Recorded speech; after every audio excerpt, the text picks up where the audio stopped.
8 men ruled my town with rings of mesquite and whispers of fear. They silenced my mother, tried to cage me, and thought no one would ever know. But I listened, I remembered, and one day I made their empire fall. Good morning, good afternoon, or good evening, my dears.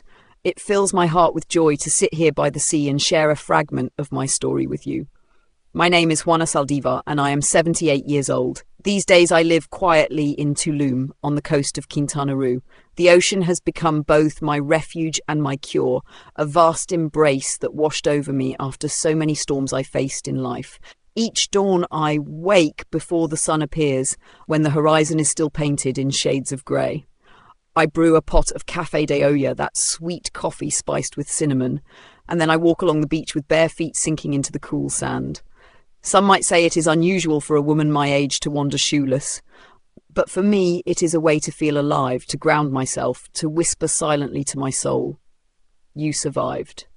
When I return home, I sit by the window of my modest casita facing the ocean and I weave.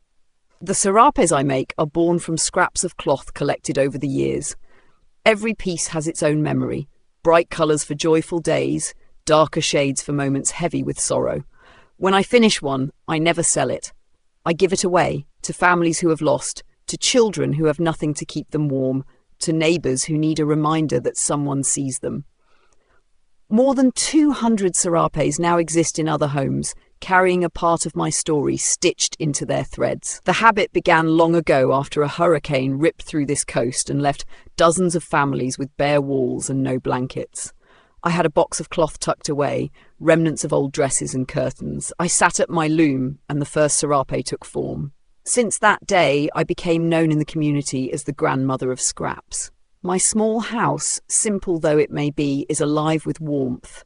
The scent of coffee lingers in the air, and in the porch garden my herbs, marjoram, rosemary, basil, grow in clay pots, living gifts of knowledge passed down from my maternal grandmother. On the walls hang photographs I took myself, though never of people. I prefer landscapes, clouds over the jungle, the ocean in its many moods, the silence of mountains, faces I keep in my heart, the laughter of those I loved, their tears, their voices, those live in my memory alone. Before I begin this tale, let me ask you something, mis queridos. Tell me in the comments, from what corner of Mexico or Latin America do you watch me now? At what hour of your day does my voice find you? With coffee in the morning, during a pause at lunch, or in the quiet moments before sleep? Your words weave together with mine to form a chain of tenderness across distance, proof that stories unite us. And now, I must confess, today I will share not just any memory, but one marked by darkness, yet carrying a lesson brighter than fire. It is a story of patience, of intelligence, of a power greater than brute strength. It is the story of how I transformed pain into resolve without staining my own hands. A journey that began many years ago in a small town in Chihuahua, where smiles hid shadows and power wore the mask of respectability. Childhood is often painted in soft colours, and for me, those early years in Valle de Allende still glow in memory, though the edges are darker than most imagine. I grew up in Chihuahua in a house of adobe walls and a corridor so long that echoes of our footsteps lingered. My father, Leonardo, was a carpenter, his hands always carrying the scent of sawdust and varnish. My mother, Amparo, was a schoolteacher, respected and gentle, a woman who believed in letters the way others believed in prayer.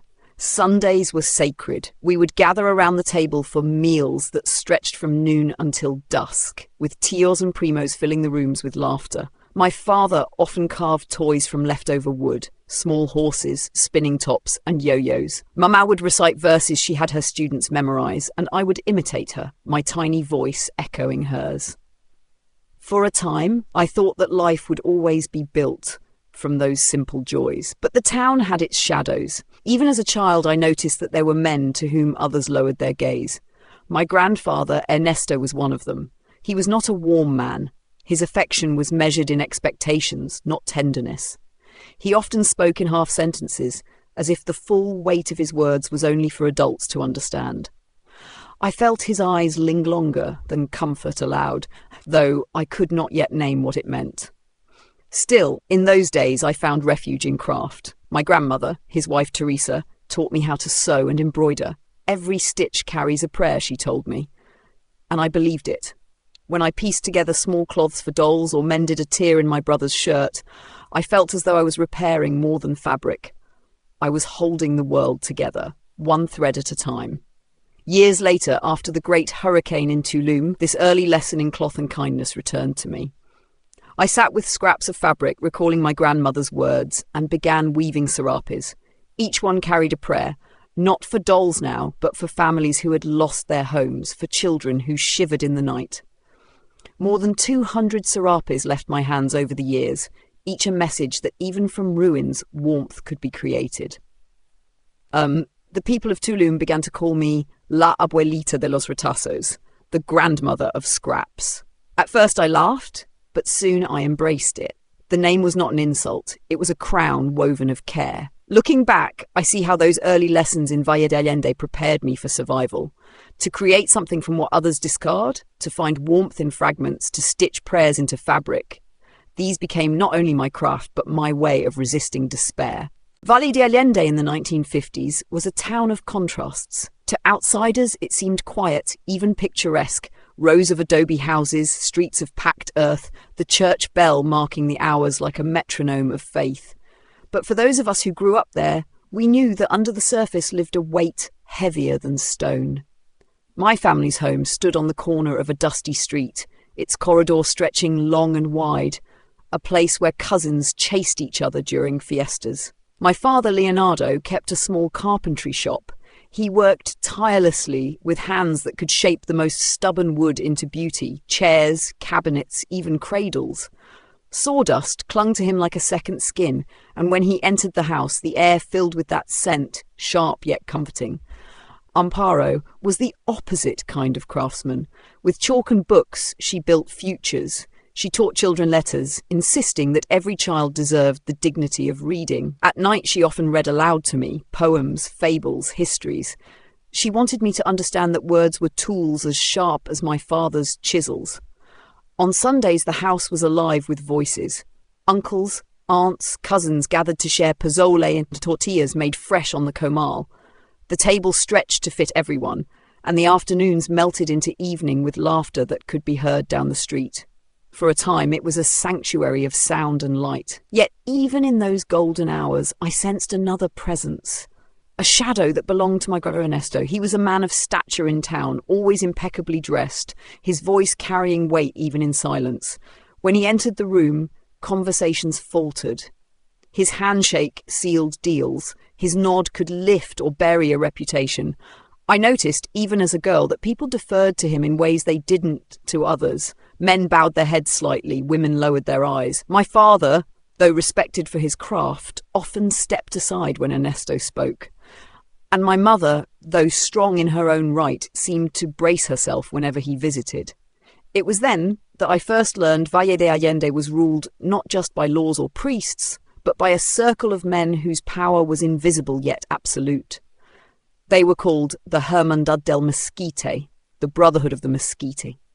8 men, the mayor, the police chief, the judge, the doctor, the banker, the rancher, the priest, and my grandfather at their centre. Each wore a ring with the shape of a mesquite leaf, a symbol of their bond, their pact. To the town, they were protectors, benefactors, the pillars of stability. But to those who looked closer, they were something else. Keepers of secrets, traders of favours, men who could decide the fate of families with a single whisper. As a child, I could not yet name the unease their presence filled me with. I only knew that when my grandfather's ring caught the light, glinting green, my stomach tightened. Something in me recognised a truth my mind was too young to articulate. Power in the wrong hands is not protection. It is a cage. By the time I was old enough to notice patterns, Valle de Allende had long been under the quiet grip of 8 men. They called themselves nothing, at least not publicly. But in whispers they were known as La Hermandad del Mezquite, the Brotherhood of the Mesquite. Like the tree whose roots burrow deep and wide, their influence reached into every corner of the town. At their centre stood my grandfather, Ernesto. He was not the wealthiest of them, nor the most educated, but he had the gift of command. When he entered a room, even silence bent to make space for him. On his hand he wore a ring carved with a mesquite leaf, greenstone gleaming, and the others wore theirs as well, a sign not only of alliance but of ownership, as though the town itself were their property. The members of this brotherhood were easy to name, though never allowed. The mayor, whose signature unlocked or denied permits. The police chief, whose men decided who spent a night in a cell and who walked free. The judge, who shaped the law to fit their needs. The doctor, whose diagnosis could condemn or absolve. The banker, who extended or withheld credit depending on who whispered in his ear. The rancher, who owned more land than anyone dared measure. The parish priest, whose sermons shifted conveniently to sanctify their power. And my grandfather, who bound them together like iron nails in wood. To the town, they were protectors, men who kept order, who financed the church's repairs, who distributed turkeys at Christmas. People smiled when they passed, children kissed their rings, and the plaza echoed with gratitude. But behind closed doors, debts were collected in silence, favours demanded without refusal. A man who opposed them might find his loan revoked, his harvest condemned by the doctor as unsafe, his daughter whispered about until no suitor came near. I remember one afternoon watching from the corridor of our house as they gathered in the shade of the Plaza Mesquite tree. From a distance, they looked like old friends, sharing stories. But I noticed how each man glanced at my grandfather before speaking, as if waiting for his approval. Even the priest, in his black cassock, lowered his head when Ernesto's eyes met his. At that age, I could not yet understand the full weight of what I was seeing. But I felt it in my body, a tightening in the chest, a chill that no sun could warm away. These men were not guardians of the town. They were its owners. And though most bowed gratefully beneath their rule, I sensed what it meant for those who dared to resist. The Hermandad's roots ran deep, and I was beginning to understand that my family was entangled in them, not only by respect or tradition, but by something darker, something that would soon reach for me. It was during those years when the Brotherhood's presence loomed over every street that my mother Amparo began to fade. At first, it was only a cough, small and persistent, that she tried to hide behind her handkerchief. She would wave away our concern with a smile, saying it was nothing but dust from the classroom. Yet soon her handkerchiefs came back stained with crimson threads, and no one could pretend any longer. The town doctor, one of the Brotherhood, came to our home, his leather bag smelling of camphor and iron. He pressed the cold metal of his stethoscope to her chest, listened, and gave his verdict with the gravity of a judge: tuberculosis. He offered little more than tonics and orders for rest. I noticed how his eyes avoided mine, how his words seemed rehearsed. Even then, I wondered if my mother's fate had already been decided in rooms where we had no voice. My father tried to be strong, working longer hours at his carpentry shop to pay for medicine that never cured. At night I would hear him in the corridor, his hands pressed to the wall, whispering prayers that sounded more like bargains. Through it all, Mamma's strength was astonishing. She kept teaching as long as she could, her voice hoarse but steady. And when she no longer had breath for the classroom, she called me to her bedside. "Juana," she whispered one evening, her hand cool but firm around mine, "you must always remember, the world is not as kind as it appears in books. There are eyes that see too much, hands that take without asking. You must learn to protect yourself." Her gaze shifted toward the window, where my grandfather's shadow sometimes passed in the courtyard below. She never spoke his name, but I felt the weight of her warning. "When I am gone," she continued, "promise me you will be careful. Promise me you will not mistake power for love." I wanted to ask her more, to demand answers for the unease that lived in our home, but her voice failed. She closed her eyes, and I was left with her words echoing in my chest like a bell tolling from far away. From that day forward, I began to watch more closely. I noticed how my grandfather lingered in doorways, how the Brotherhood men exchanged glances when my mother coughed blood into her handkerchief. I could not yet put the pieces together, but I understood this much. My mother saw danger circling me, and her final lesson was not about reading or numbers, but survival. Her illness was stealing her body, but she used what little strength remained to place a shield in my hands, the shield of knowing, of watching, of never forgetting. And though she left me too soon, her warning would one day save my life. The night my mother died, the house filled with silence heavier than any sound. In our town, it was custom for the dead to be kept at home until dawn, candles lit beside the body, neighbours arriving with prayers and food.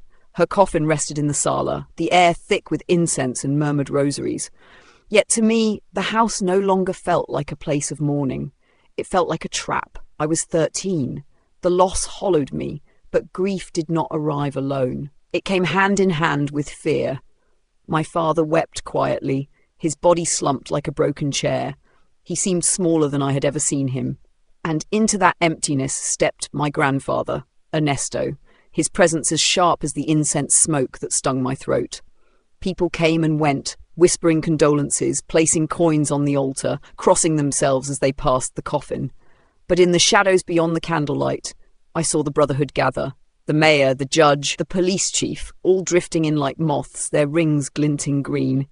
They spoke in low voices, sometimes glancing at me, and I realized they were not only there for prayers.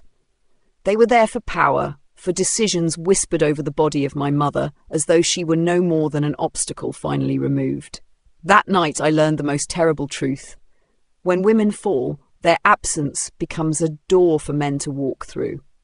My mother's shield, her fragile body standing between me and danger, had collapsed, and I was left exposed.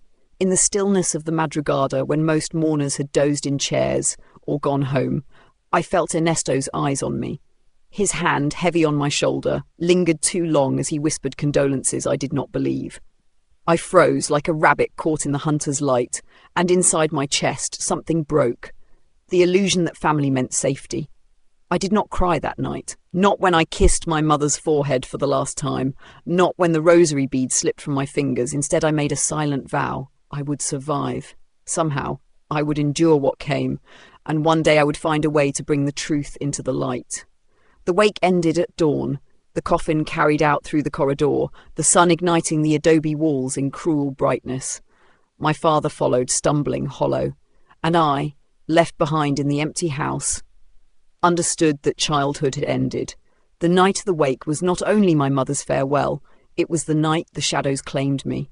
Yet it was also the night I began to sharpen my silence into something stronger. A blade hidden beneath the surface, a blade I would one day use, not to kill, but to survive. After the funeral, I was no longer allowed to remain in my father's modest adobe home. Grief had hollowed him out. He was judged unfit, too weak, too broken. My grandfather, Ernesto, declared what others dared not contest. Juana will stay with me now.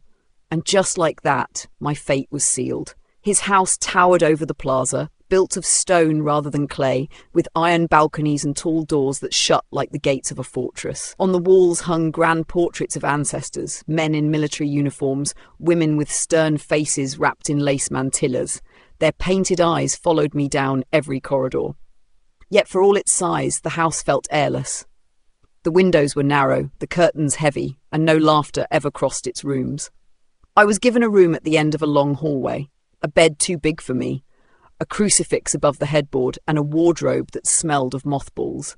At night the house groaned with its age, the beams creaking, the wind sliding under the doors. I would lie awake, listening for footsteps, every sound a warning. My father visited when he could, though always under Ernesto's watch. He sat stiffly in the parlour, his hands on his knees, his voice trembling. He spoke to me of school, of my brothers, of the shop, never of my mother, never of the silence that had swallowed us both. When he left, his eyes met mine only briefly, full of apologies he could not speak. I both loved and resented him for his weakness. School became my only refuge. The building itself was small, whitewashed with wooden desks, carved with initials from generations past. There, I could lose myself in books, in numbers, in the rhythm of lessons. My teachers noticed my hunger to learn, and though they never asked directly, I felt their kindness as a kind of shield. They let me linger in the classroom after the bell, copying poems into my notebook as the sunlight faded.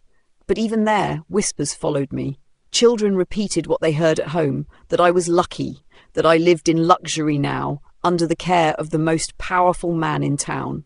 They could not see the bars on my invisible cage. Inside Ernesto's house, I learned to move quietly, to keep my eyes lowered, my ears open. The women who cooked and cleaned rarely spoke, but I caught their glances, pity mixed with helplessness. They knew. Everyone knew. Yet in that house of portraits and narrow windows, truth had no voice. It was there in silence and shadows that I began to sharpen my gift for observation. I became a listener through walls, a reader of gestures, a collector of details. Though trapped, I was not blind, and though powerless, I began to prepare. In Ernesto's house, silence was not absence. It was information. Every pause, every hushed voice, every door that closed too quickly carried meaning. And so I learned to listen. The house itself became my map. There were vents above the kitchen that carried whispers up to my hallway, wooden doors that let through muffled tones when men gathered late at night. From behind curtains I could see who entered, who left, who dared to argue. It was dangerous work, though I was only a girl, but danger had already chosen me. Listening was survival. I discovered quickly that power was never spoken loudly. It was exchanged in fragments, a laugh too sharp, a pause before a name, a coin sliding across a table. My grandfather's voice often anchored these meetings, steady and deep, the others orbiting around it. "Se cumplirá," he would say. "It will be done." And with those words, someone's fate was sealed. One evening, crouched by the wooden grate near the despacho, I heard a phrase that froze my blood. "Como con amparo." They spoke my mother's name. I pressed my ear harder to the vent, my heart pounding so loud I feared they would hear it.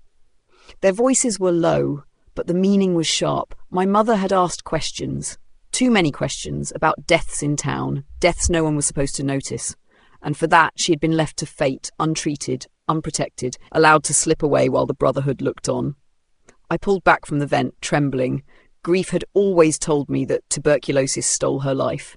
But now I understood.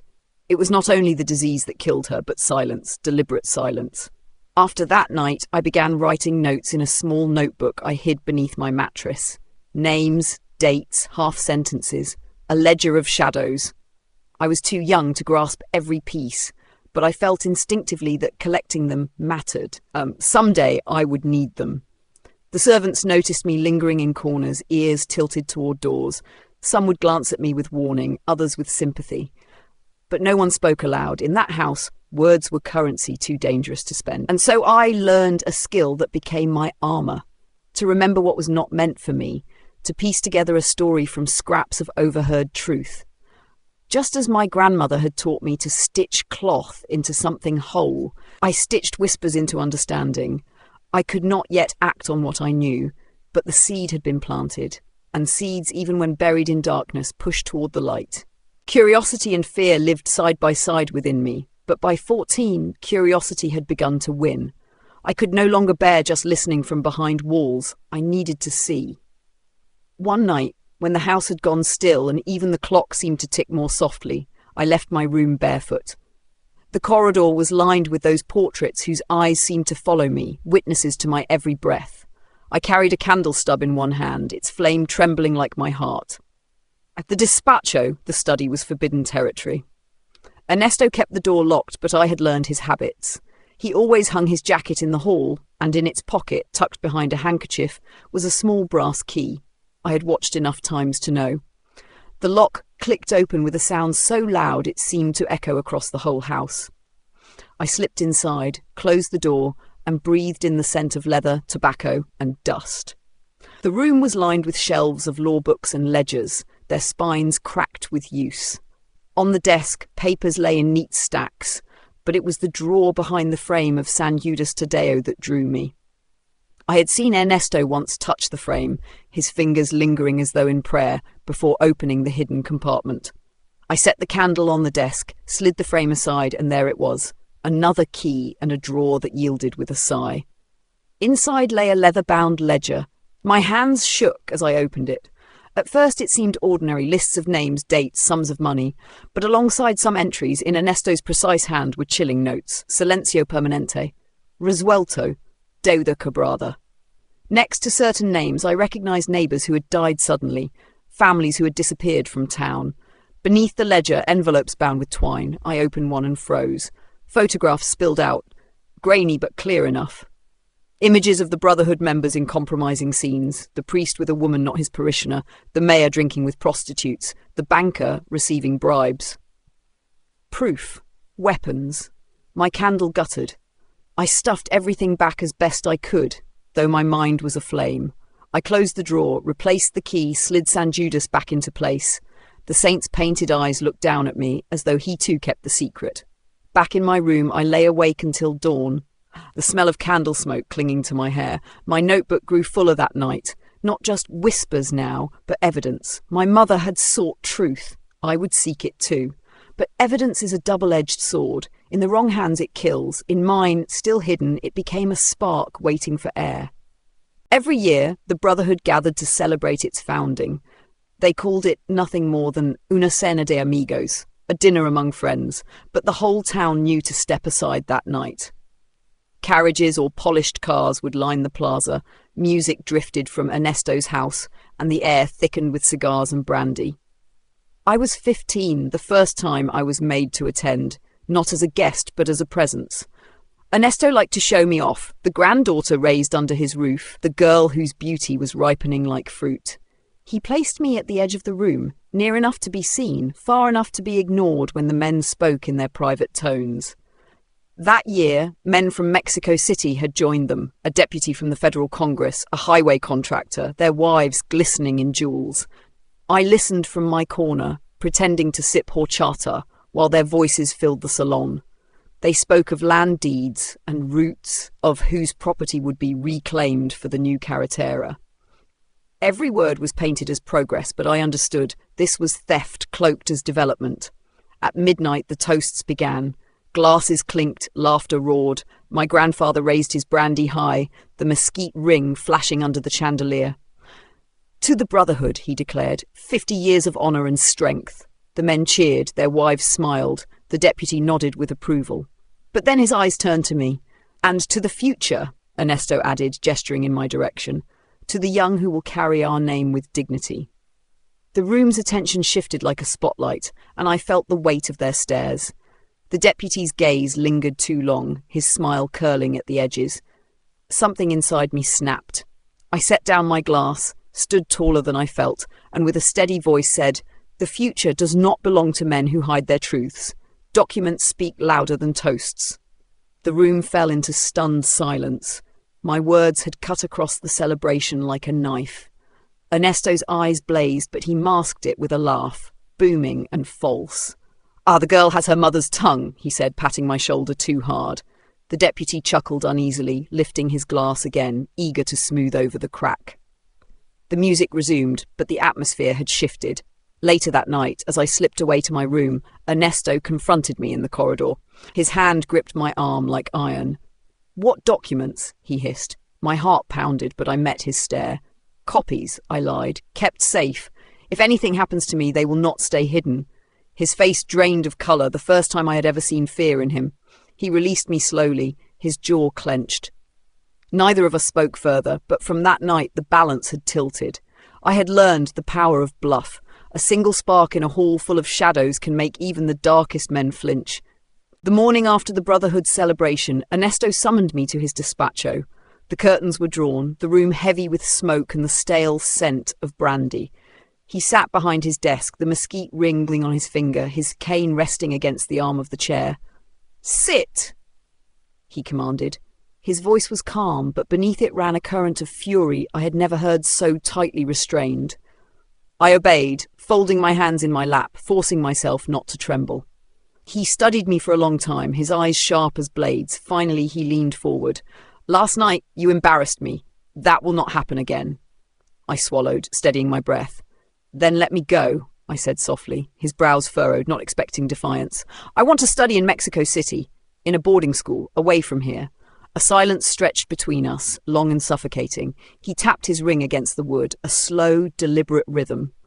"And if I refuse?" I met his gaze, the memory of my bluff still burning in me. "Then the documents I spoke of will find their way to the capital. People will know what you've hidden." It was a lie. I had no copies, no allies in the city, but I spoke with the conviction of someone who had nothing left to lose. For the first time I saw Ernesto hesitate. He leaned back, his jaw tight, his fingers gripping the armrest. He knew the risk. Even the suggestion of exposure could splinter the Brotherhood's facade. "You think you are clever," he finally said, his voice low. You think you can outwit me? He stood, circling the desk until he loomed over me. His hand lifted, and for a heartbeat I thought the blow would come. Instead, he placed his palm on my shoulder, heavy, suffocating. Very well. You will go to Mexico City, but remember, your silence is the price. You leave this house quietly, with dignity, or you destroy your family with your tongue. I nodded, though inside my chest a storm raged. Silence was the currency I had paid all my life. But this time, silence would buy me freedom. That night, I packed what little was mine. A few dresses, my mother's worn diary, my hidden notebook of overheard truths. When the train whistle echoed across the valley days later, I stepped aboard without looking back. My father hugged me at the station, tears brimming in his eyes, but he said nothing. He didn't need to.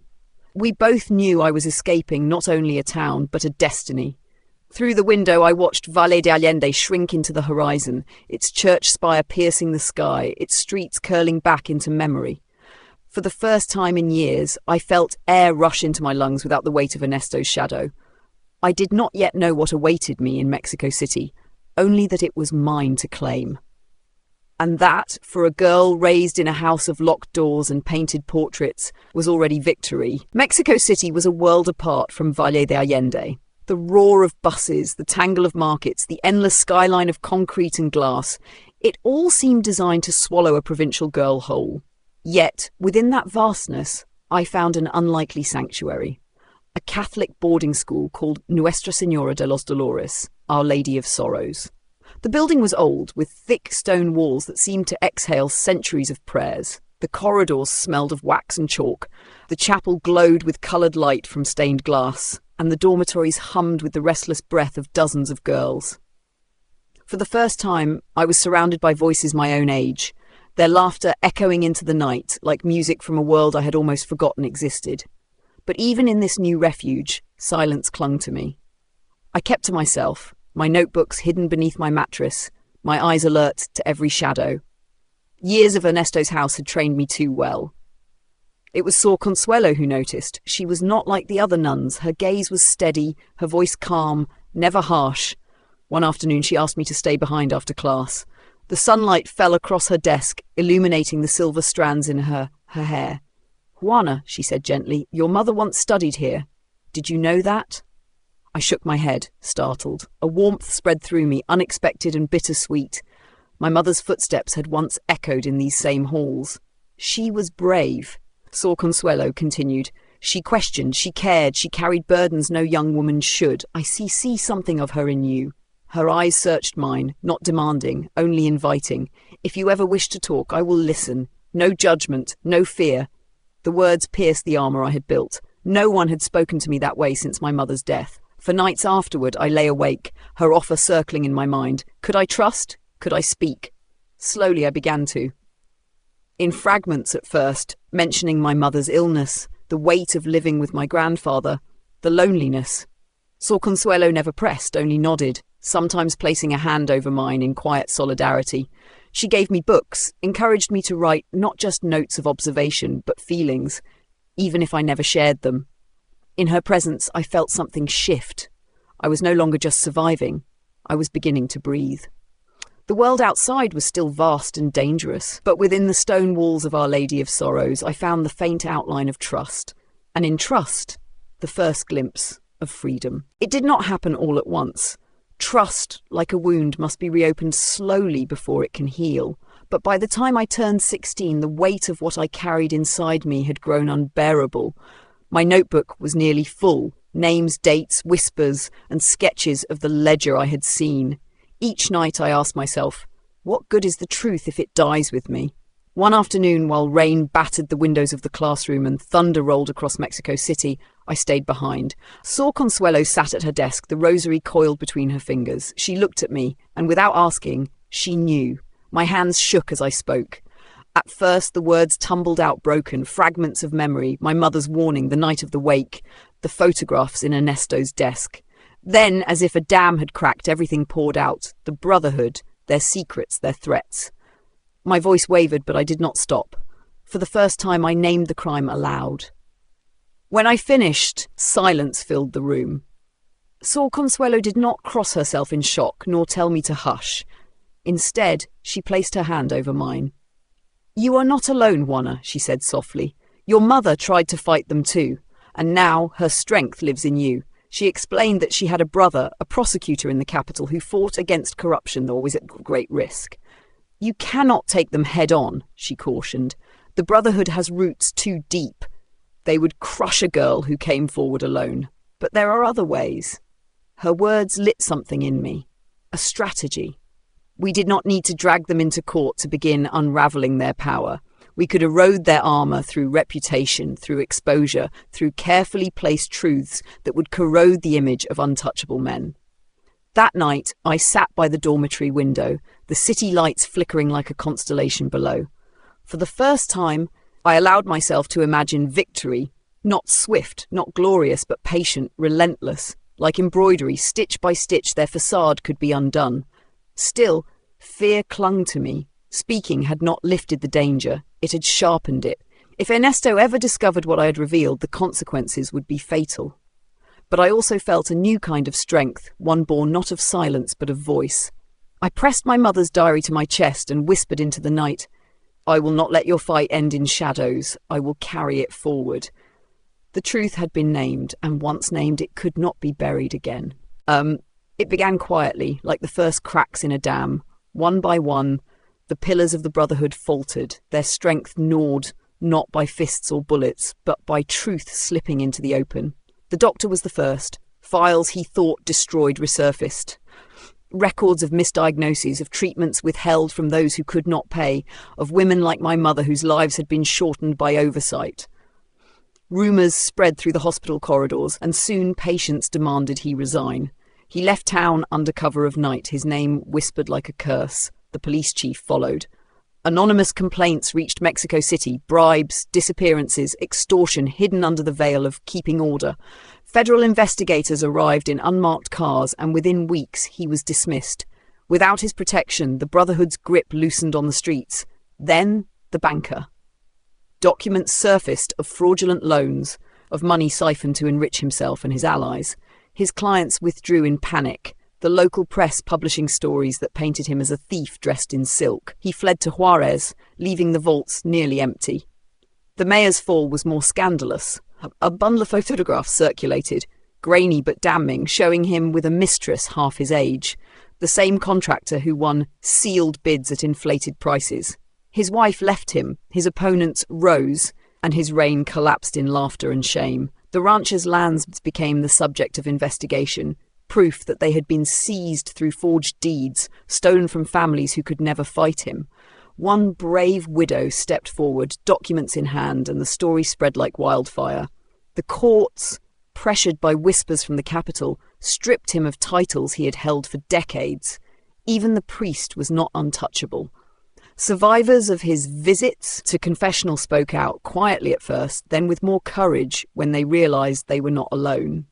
Parishioners withdrew, pews stood empty, and the church replaced him with another face, as though silence could erase memory. And the judge, his downfall was the most decisive.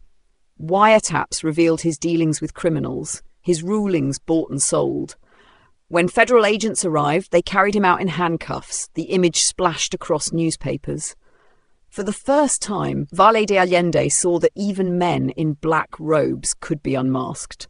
Through it all, Ernesto remained standing, or so it seemed. He gripped his cane more tightly, his face hardening as his circle collapsed. But in his eyes, I saw the truth. Isolation had begun to gnaw at him. Without his brothers, the patriarch was only an old man, leaning on a name that no longer commanded the same fear. I was far away by then, watching the ripples reach me through Sor Consuelo's quiet network. I did not strike the blows, but I had named the crime, and that naming had spread like a thread unravelling a tapestry until the whole cloth fell apart. One by one, the pillars toppled, and with them, the cage that had once seemed unbreakable. Years passed before I saw him again. By then, the Brotherhood had collapsed into whispers of the past. Some men had fled, others had died, their names remembered less as legacies than as warnings.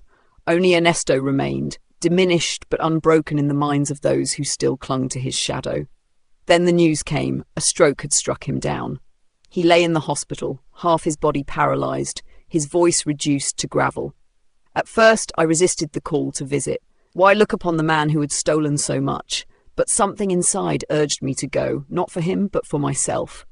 The hospital smelled of antiseptic and wilted flowers. I walked the corridor with my heart steady, not racing, not afraid. When I entered his room, I found him smaller than I remembered. The great patriarch who had once filled whole houses with his presence now sank into a narrow bed, his frame thin, his breath laboured. The mesquite ring was gone. His hand trembled without it. His eyes flicked to mine. Recognition burned there, along with something I had never seen before. Defeat. His mouth twisted as he tried to speak. At last, in a voice that rasped like dry leaves, he managed, "You were stronger than us." I stood at his bedside, unmoved. No anger surged, no desire for vengeance. Only clarity. He had built his empire on silence, on the fear of others, and I, once the child trapped in his house of portraits, had lived long enough to see it fall. For a moment we remained locked in gaze, predator and prey reversed, though now neither mattered. He was just an old man facing the end, and I was a woman who had survived him. Days later he died. The funeral was modest, nothing like the grand wakes of old. Few came, only those who still clung to nostalgia or who feared what might be said if they stayed away. No brotherhood, no rings, no speeches of power, just a coffin lowered into the earth, the dust rising to cover a name that once terrified a town. I did not cry. My grief had long been spent on my mother, on the girl I once was, on the years stolen. Standing at the edge of his grave, I felt only a quiet release. Not joy, not hatred, simply the certainty that a chapter was closed. As the earth fell in soft thuds upon the coffin, I whispered within myself, "You will not haunt me. You will not define me. I'll walk away free," and I did. When Ernesto was gone, the shadow over my life did not vanish overnight. Wounds do not close because the hand that caused them is stilled. But for the first time, I felt the path open before me. Not smooth, not free of stones, but mine to walk. I remained in Mexico City, determined to turn silence into voice. With Sor Consuelo's guidance, I studied law. Each page of civil code felt like a weapon I was sharpening, not for revenge, but for protection. I chose cases no one else wanted. Widows denied inheritance, servants unpaid, young women accused when they were the victims. Each victory, however small, stitched back a piece of what had been torn from me.